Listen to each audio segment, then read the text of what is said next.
Alexandria Ocasio-Cortez is the youngest member of Congress. She turned 30 just a couple of weeks ago. She's barely old enough to rent a car.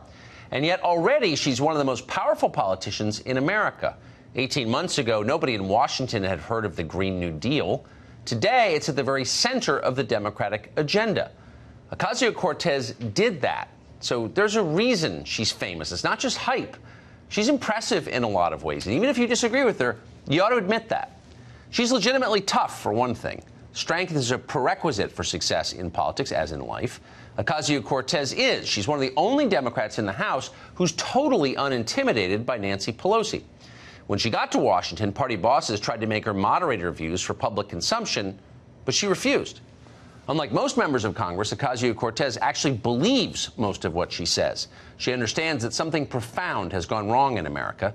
The country is dangerously unequal. Fixing that will require going to war with the entrenched establishment, which is currently profiting from the status quo. Ocasio-Cortez is happy to do that. When Amazon decided to demand subsidies in order to come to New York, she was one of the very few who asked why we would send tax dollars to the world's richest man. When all the fashionable people in her party decided that Elizabeth Warren should be the nominee, Ocasio-Cortez endorsed Bernie. She's an independent spirit, one of the very few in Washington, and it's easy to see why young people listen to her.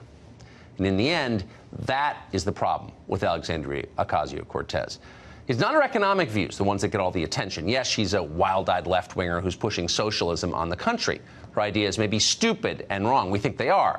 But they're still, undeniably, ideas. You can debate them. We often do. The problem is the rest of what she says. There's a darker side to Ocasio-Cortez, and it has nothing to do with the Green New Deal. She's an unapologetic bigot, someone who attacks others for the way they were born. There's nothing legitimate about that. You can't debate bigotry. It's pure poison.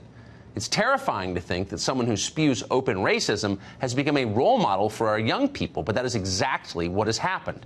And it's been happening since Ocasio-Cortez arrived on the public stage. During her first run for Congress last year, Ocasio-Cortez suggested that the incumbent who held the seat didn't deserve to be in Congress because he was the wrong race. By election day, her opponent was literally apologizing for his own skin color.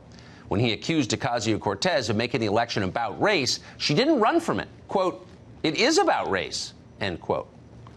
Not so long ago, a campaign like that would have been considered deeply immoral. The press would have hounded Ocasio-Cortez until she apologized or dropped out, but not anymore. A ruling class no longer recognizes universal standards of any kind. Racism, they've decided, cuts only one way. So they ignored Ocasio-Cortez's race baiting, and she got elected. Over time, like any untreated virus, her bigotry grew more inflamed. Here was Ocasio-Cortez just last week in a public hearing explaining that actually global climate change is the fault of a specific racial group. Watch. Do we see largely that it's the global South and communities of color that may be bearing the brunt of the initial havoc from climate change? Without a doubt. Without a doubt. And in terms of that wealth, the people who are producing climate change, the folks that are responsible for the largest amount of emissions or communities or corporations, they tend to be predominantly white, correct? Yes, and every study backs that up.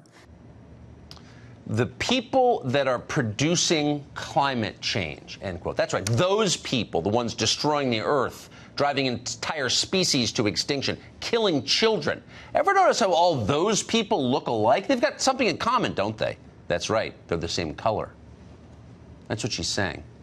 Standards have changed so much that it's hard to say something genuinely shocking in this country anymore. But that qualifies. For all the hysteria that you hear about how the president is a racist, Donald Trump has never said anything close to that. Nothing close to as bigoted and vicious as that. The people wrecking the world are all of one race? Who talks like that? In fact, it's hard to think of anyone in American life saying anything that disgusting and foolish and dangerous. If so, exactly what would it be?